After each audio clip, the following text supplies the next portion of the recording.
Physics fans, welcome back. Alright, let's do this. Let's do mechanical wave basics. So let's start off by understanding what a mechanical wave even is. It's very simple. A mechanical wave is a wave that is going through a medium, that propagates through a medium. It necessitates it. So with that out of the way, this is what a actual wave looks like. And it is followed by a sinusoidal wave function. That's why when we are looking at our mechanical wave equation right here, or our wave equation, not mechanical, but our wave equation right here, it is a sinusoidal one. Now, the wave equation that we have right here has an A, which signifies the maximum displacement from its actual equilibrium point, which is the line right here, and that is known as amplitude. Then we also have, even though it's not shown in the equation itself, but you'll see that it relates to it, is the actual wavelength. So wavelength, it is the distance that it takes to do a complete wave, and we annotate it by annotating the point from one point to the other that are completely similar to each other. Okay, now even though it's not completely visible, it is actually a part of K, where K is the wave number. And notice here that we're using in this graph that it is radians. It's an actual radians graph.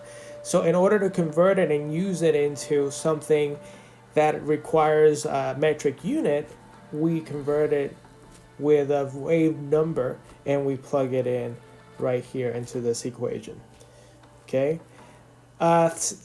Then we have the angular frequency. You've seen this before, but what we have to understand is for the speed. Now, speed is, or velocity, speed at which the actual wave travels.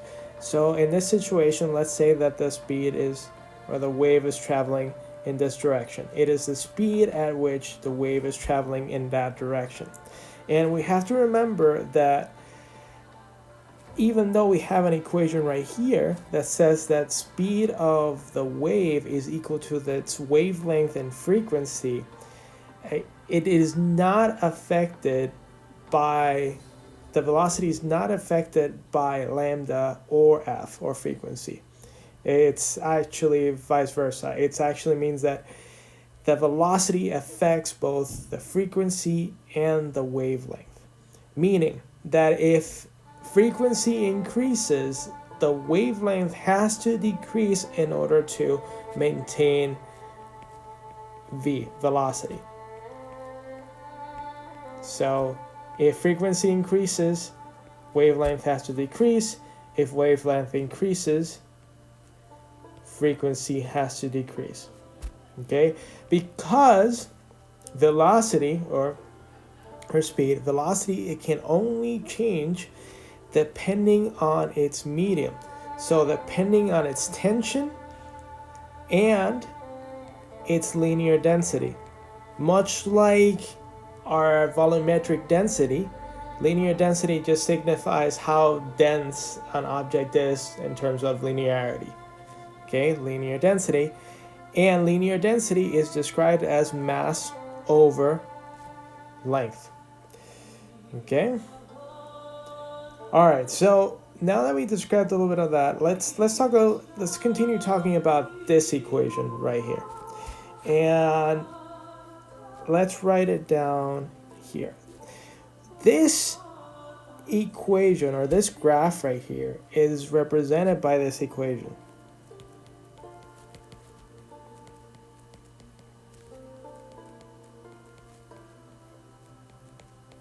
Notice that I put a negative here, because I will say that the wave is actually traveling in this direction, in the positive x direction. Meaning that this negative sign, and this is important, this negative sign means that it dictates where the wave is traveling. direction of wave. And if it is a plus, then it is moving in the negative x direction.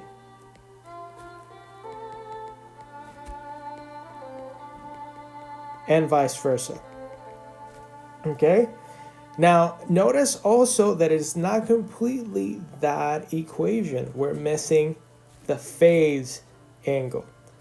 Theta, or phi, phi. Now, phi is interesting because it is just saying that, hey, if we include a phi, and let's say that we include a phi of, I'm rewriting this.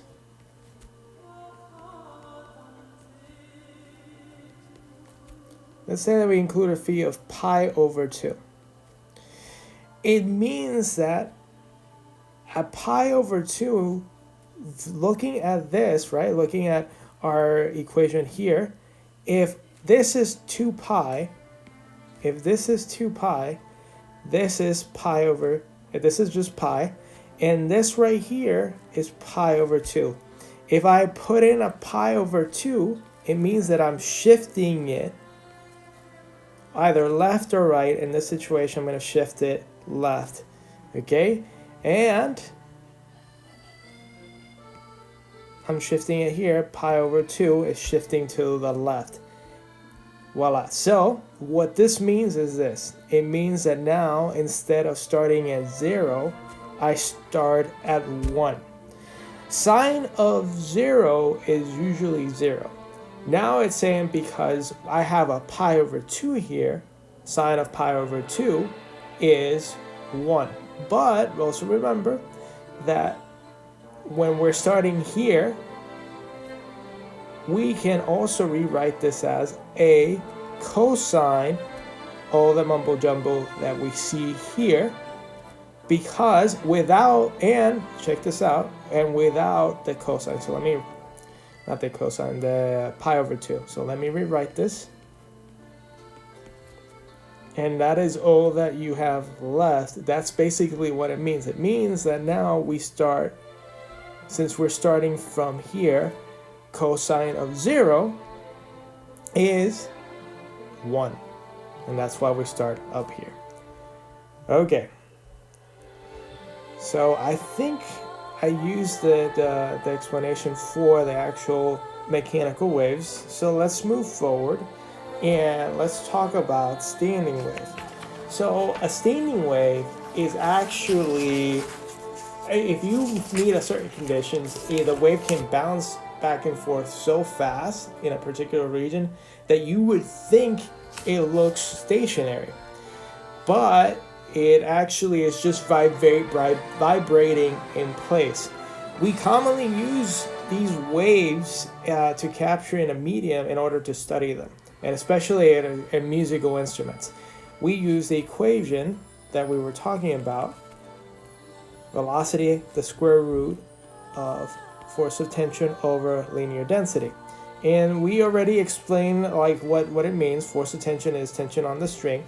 More than likely it's just mass times acceleration due to gravity. Usually it is just a pulley, it's hanging from the string, and we have to analyze it. So we use our physics 205 knowledge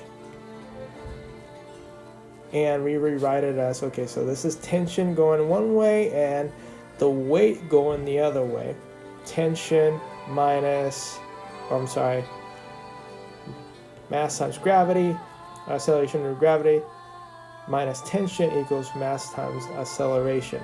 If I decide to choose that the x direction, if the positive x direction is where the weight is going for.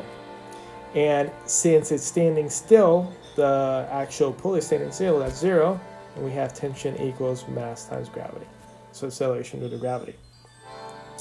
Okay, so let's think about what else is important in here. And I'm talking about the modes. The harmonics, you're going to see that later on.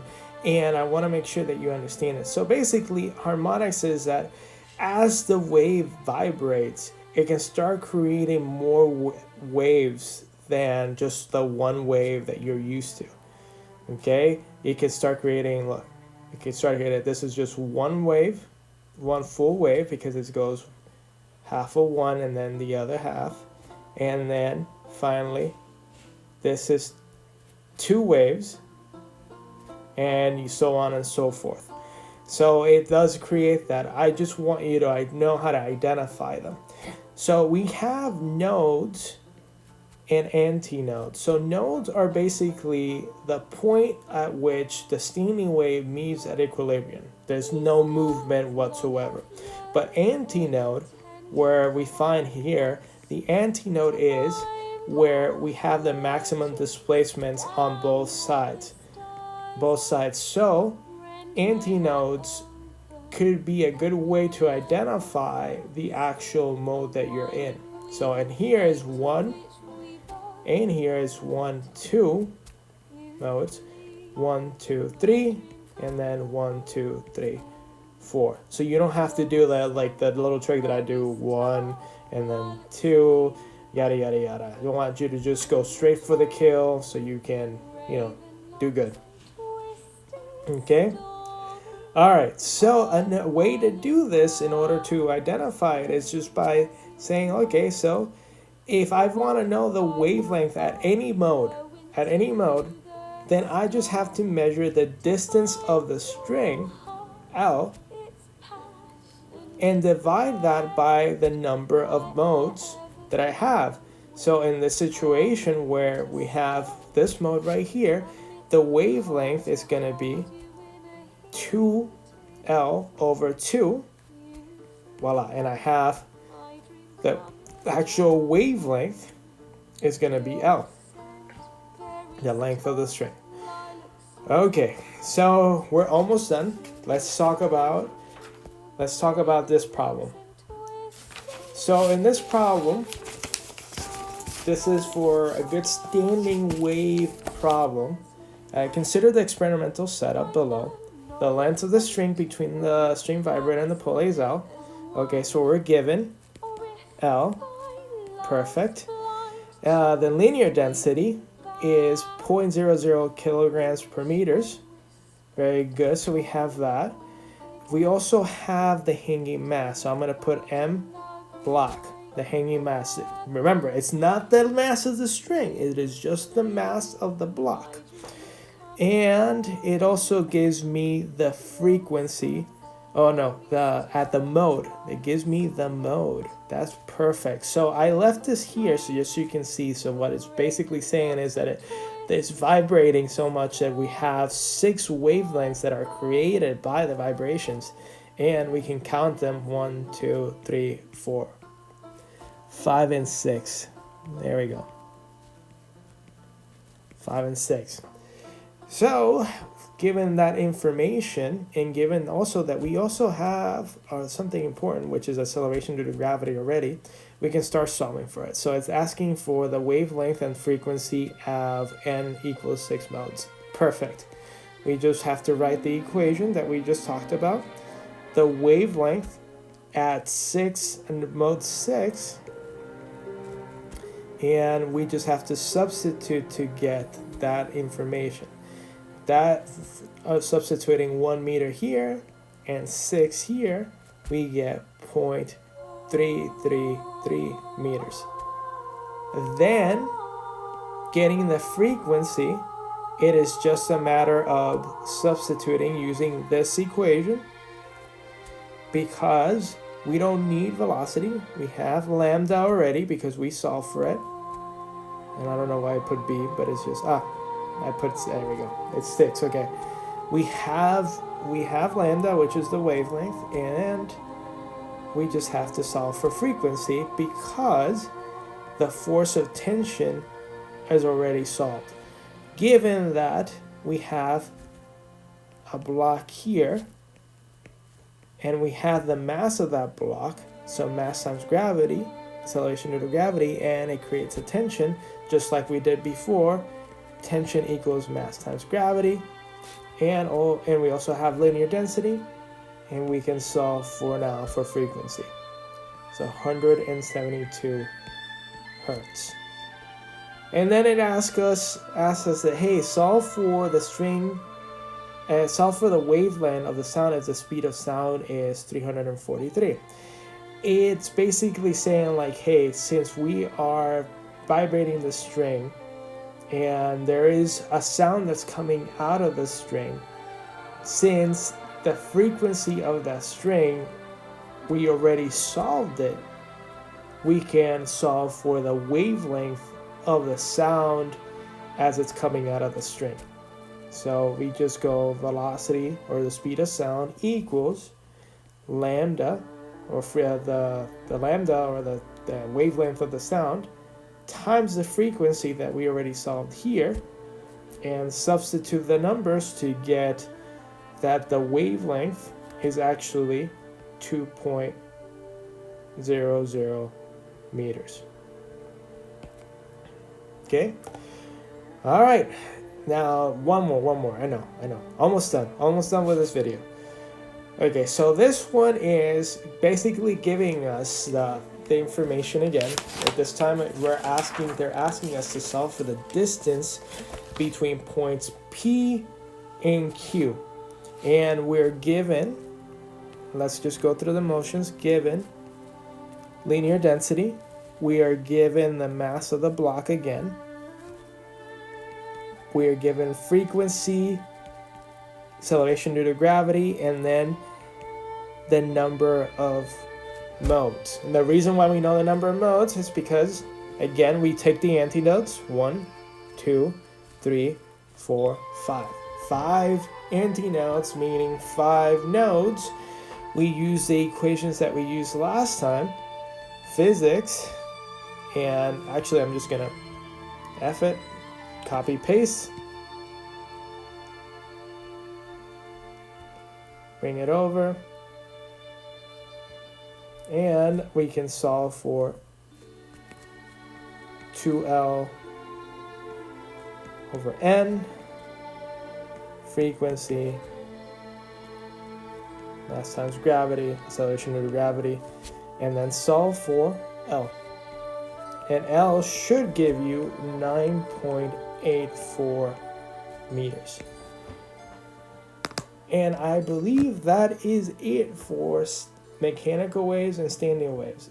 My recommendation is that you study these two problems, and also make sure that you understand the basic principles of mechanical waves as well, because you're going to be seeing it in electromagnetic waves. All right, that concludes this session. I'll see you soon.